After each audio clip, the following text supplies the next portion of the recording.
The rain fell in sheets, drowning the city in silver streaks as Alina sprinted toward the hospital doors, her arms clutching her son Noah like he was the last breath of her soul. His skin was hot, his breathing shallow, his small hand limp against her chest. "Please help my boy," she cried the moment she burst into the emergency room, her voice trembling between fear and desperation. The nurse barely finished taking Noah from her arms before wheeling him toward a treatment room. Alina stumbled behind, her wet hair clinging to her face, her heart pounding as the monitors beeped like a cruel countdown. For a moment the world spun around her, the noise, the white lights, the smell of antiseptic. She whispered a prayer through shaking lips. "Please don't take him from me." Then the door opened, and she froze. The doctor who entered was the last person she ever expected to see again. Time slowed. The face under the surgical mask was achingly familiar. The same calm eyes that once promised her forever, before leaving her heart shattered years ago. It was Ethan, her ex-husband. Her pulse stopped. The man who had broken her heart now stood between life and loss, wearing a white coat, holding her son's chart. Ethan's gaze lifted, and recognition hit them both like thunder. The silence between them was heavier than the storm outside. Neither spoke, but both knew fate had just forced open a door they had sworn shut forever. Alina's hands trembled as she whispered, "Please, save him." Ethan stood frozen for a heartbeat, the chart slipping slightly in his grip. He had imagined this moment 1,000 times in sleepless nights, but never like this. Never with a fragile child between them, fighting for breath. "We need to move now," he commanded, voice steady though his mind was chaos. Alina stepped back, her heart hammering as a team of nurses rushed in. Tubes, monitors, and rapid orders filled the air, yet her eyes never left Ethan. The way he moved, focused and calm, was the same man she had once trusted with everything. Only now the distance between them was not just time, it was truth. She pressed her hands together, praying silently as Ethan examined Noah. "Severe infection," he muttered, eyes darting between readings. "Prepare antibiotics, oxygen support." Alina wanted to speak, to ask questions, but fear strangled her voice. Every beep of the monitor felt like an echo of her heartbeat. Ethan finally turned to her. "When did this start?" he asked. She hesitated, then whispered, 2 days ago. "He just got worse." His eyes softened for a second, compassion flickering through the doctor's composure. But then something else appeared. Recognition. He looked at Noah again, truly looked. The boy's nose, the small dimple on his cheek, the way his brows furrowed even in sleep. It all mirrored his own reflection. The color drained from Ethan's face. "Alina," he said slowly, his voice trembling despite his effort to sound calm. "Who is his father?" The words cut through the air like lightning. Her chest tightened, and for a moment she couldn't breathe.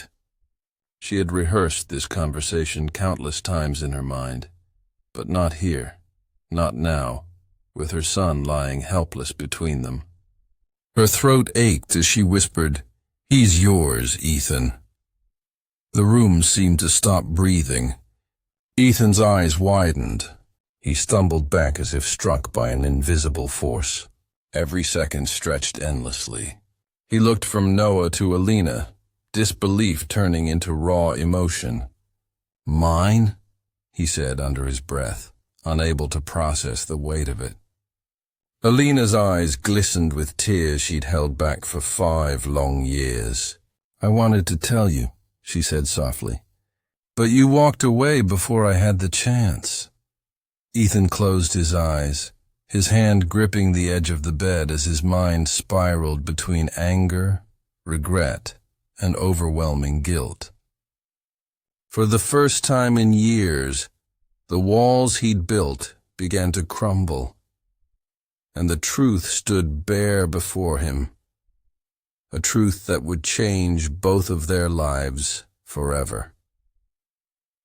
The silence that followed was unbearable.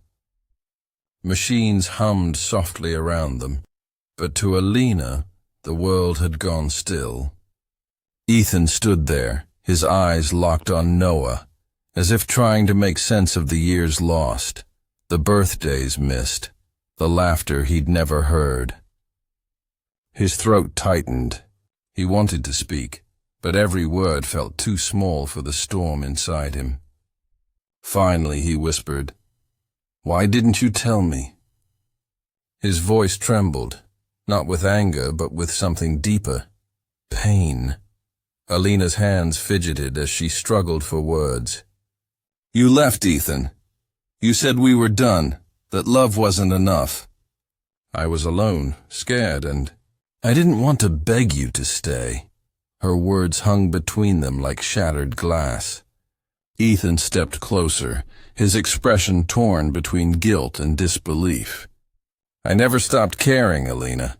I just thought you'd moved on." Before she could reply, Noah stirred, a faint groan escaping his lips. Both rushed to his side instinctively, forgetting everything but him. Ethan gently placed his hand over the boy's chest, checking his breathing. "He's stable now," he murmured, relief softening his face. For the first time, he looked at Noah not as a patient, but as his son. A small tear escaped before he could hide it.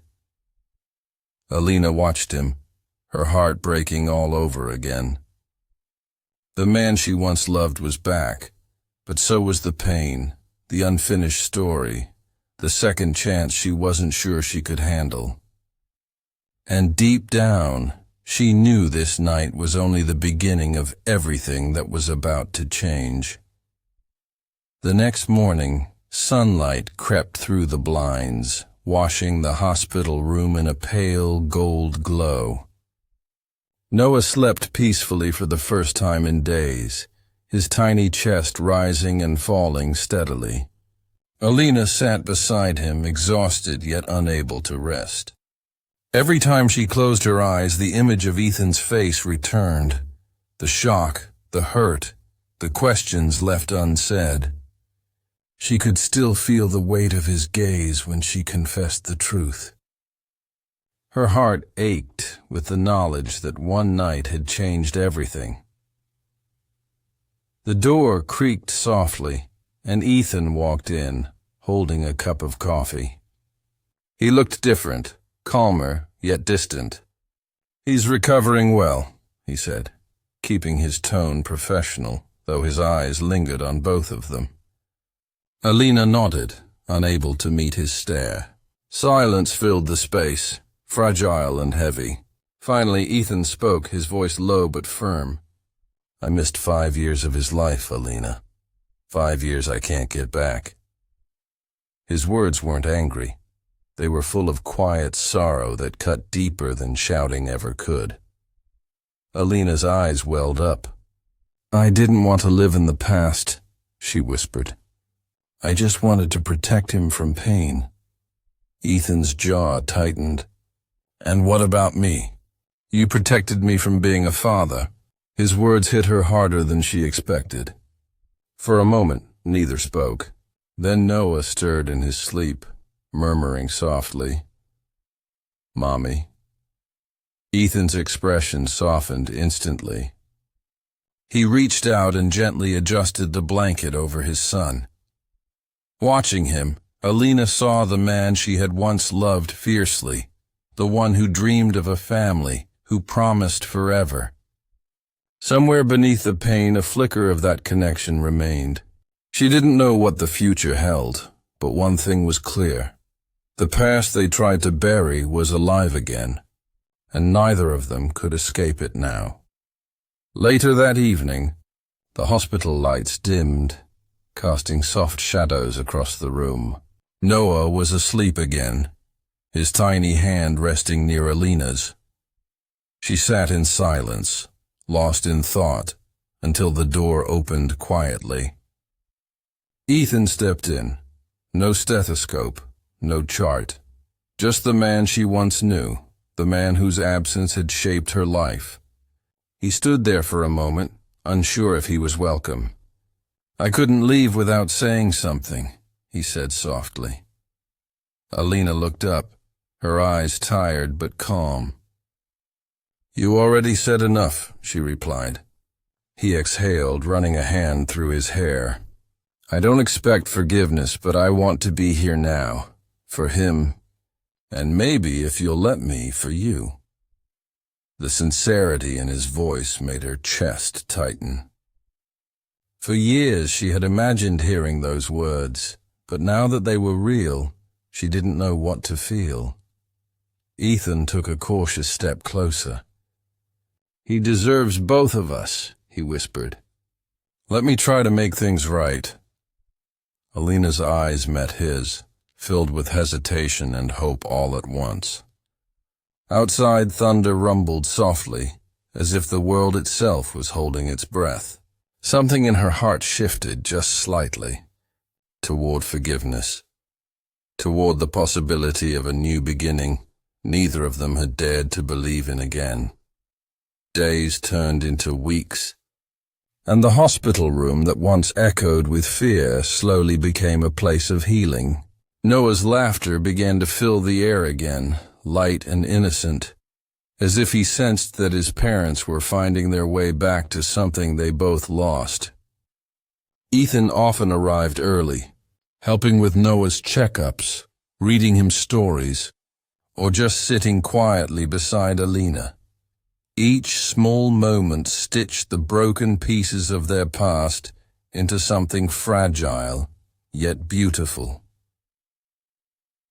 One afternoon, as sunlight streamed across the window, Ethan looked up from Noah's bedside. "I used to imagine this," he said quietly. "A family, laughter, peace. I ruined it once, Alina. I don't want to lose it again." His words carried a truth that made her eyes fill with tears. "The past hurt us," she whispered, "but maybe it taught us what love really means." Ethan smiled gently, a smile she hadn't seen in years. Later, when Noah reached out to hold both their hands, it felt like the final piece had fallen into place. The storm that once tore them apart had led them here, to healing, to forgiveness, to love reborn. And as Alina looked at Ethan, she realized that sometimes life doesn't give you second chances. It gives you a new reason to believe in them.